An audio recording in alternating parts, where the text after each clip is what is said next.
Salam sejahtera bagi kita semua. Dimanapun kita hari ini, apapun yang kita lakukan, apapun yang kita alami, kiranya kasih setia Tuhan tetap tinggal di dalam hati kita sebagai kekuatan bagi kita untuk hidup di dalam firman-Nya dan menjalani kehidupan ini. Amin. Mari kita dengarkan firman Tuhan yang tertulis di dalam Yesaya pasal 49 ayat 1 sampai 7.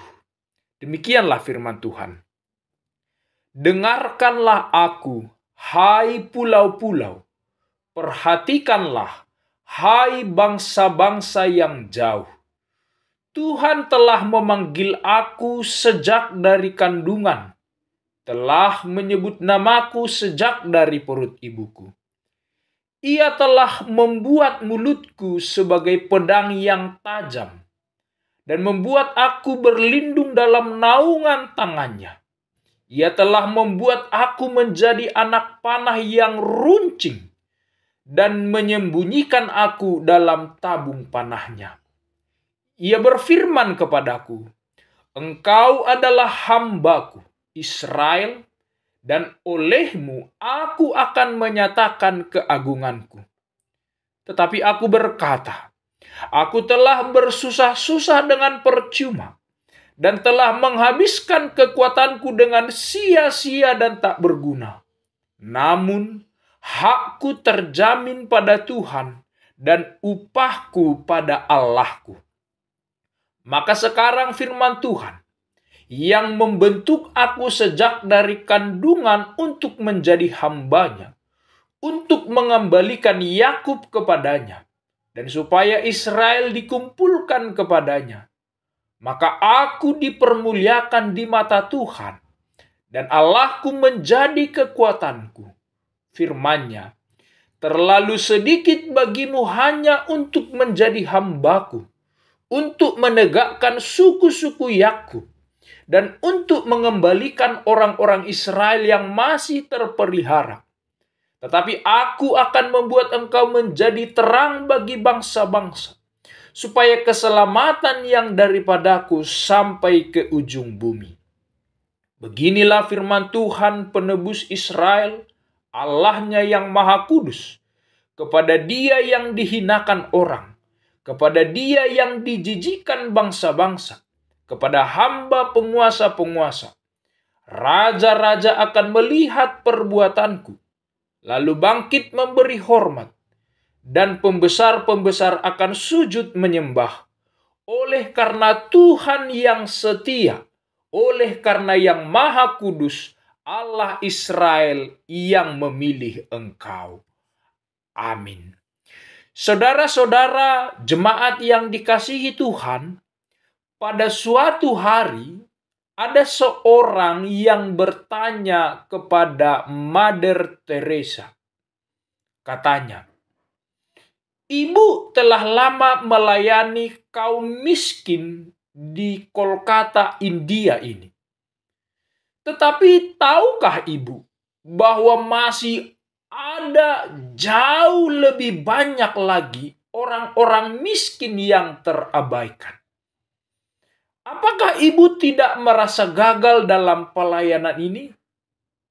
Kemudian Ibu Teresa menjawab, "Anakku, aku tidak dipanggil untuk berhasil. Tetapi aku dipanggil untuk tetap setia dan komit terhadap pemanggilan dan pengutusanku." Mother Teresa menambahkan, setiap pelayan Tuhan dimanapun dan dalam peran apapun tidak dipanggil untuk berhasil.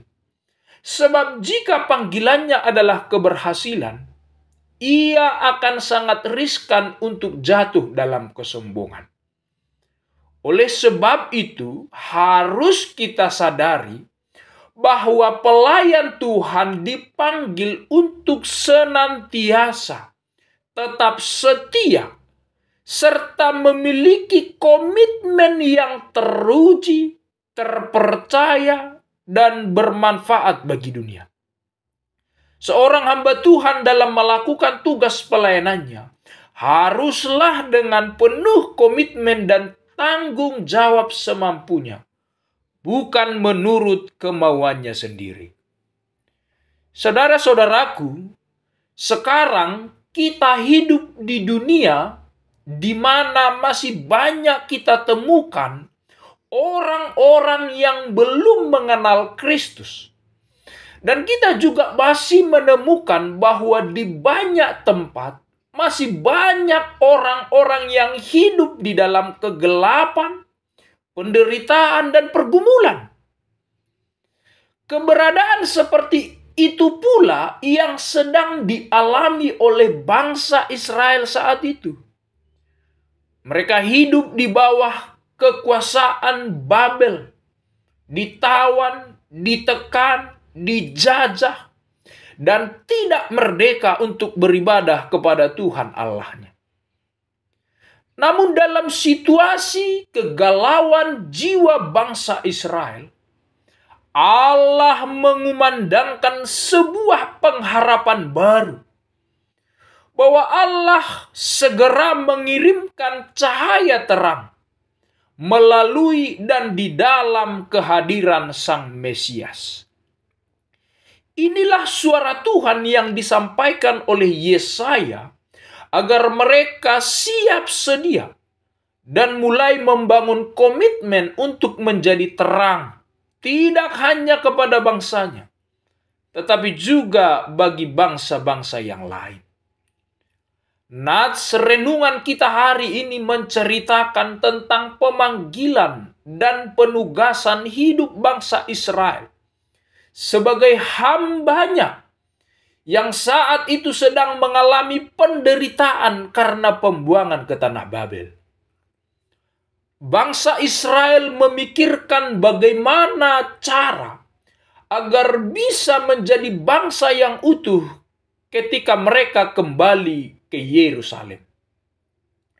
Namun melalui Yesaya, Tuhan mengingatkan bahwa mereka tidak boleh hanya memikirkan bangsa mereka sendiri.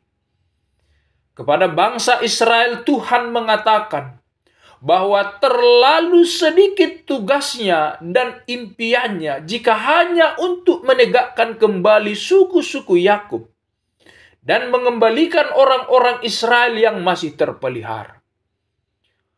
Perlu mereka ketahui bahwa panggilan mereka adalah menjadi saluran berkat. Allah juga tidak menginginkan mereka menjadi bangsa yang eksklusif. Tetapi Allah berkeinginan supaya mereka menjadi terang bagi bangsa-bangsa. Tujuannya supaya semakin banyak orang yang merasakan keselamatan yang dari Tuhan.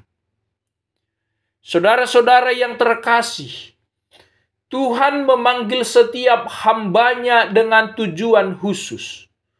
Maka penting bagi setiap pribadi yang dipanggil mengetahui dan melaksanakan tugasnya sebagai hamba Tuhan.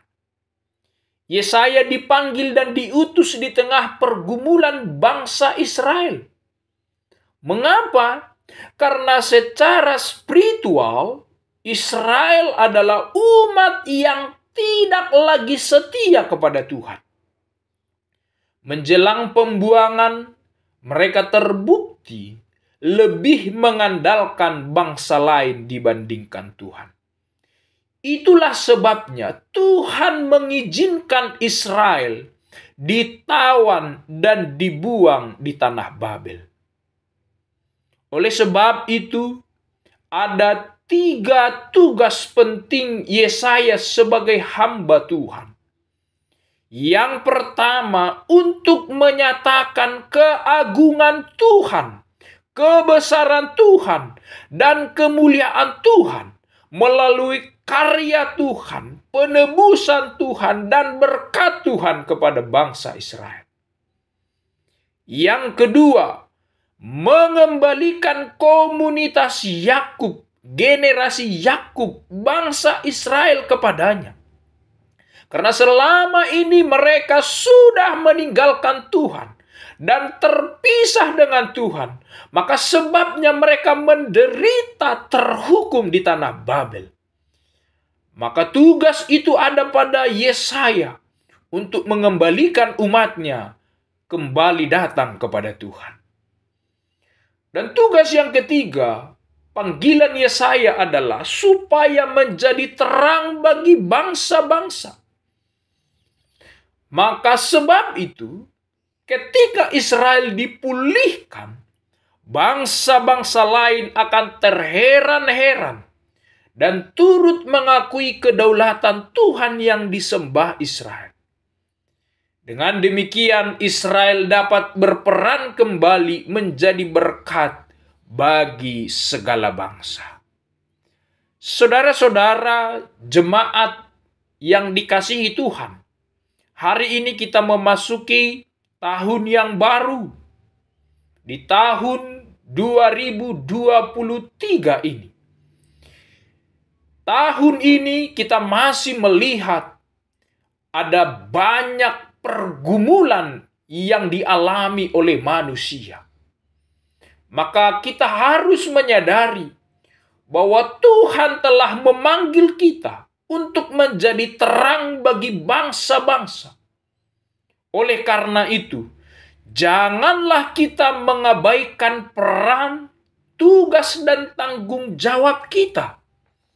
Janganlah kita melupakan pemanggilan kita sebagai pendeta, sebagai penetua, sebagai diaken yang telah dipanggil oleh Tuhan. Jangan melupakan pemanggilanmu.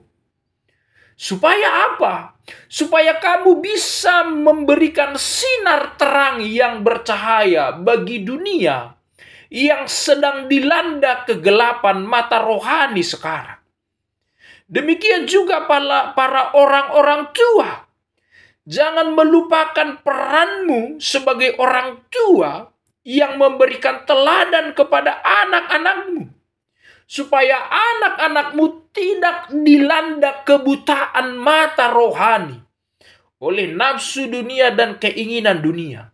Sebab inilah yang menjerat dan menjatuhkan banyak orang ke dalam berbagai-bagai kehidupan dosa. Karena itu kita harus mengimani dalam berbagai-bagai masalah yang dialami ini. Kita dipanggil, kita diutus, karena sesungguhnya di sanalah kita dipanggil, supaya kita menjadi terang dalam dunia yang gelap. Kita dipanggil pada pergumulan, kita dipanggil dalam kelemahan, kita dipanggil dalam penderitaan yang dialami orang-orang yang lain. Supaya melalui kita terang Allah nyata kepada mereka. Dan mereka menyadari bahwa Tuhan begitu besar dan begitu mengasihi mereka. Amin. Tuhan Yesus memberkati.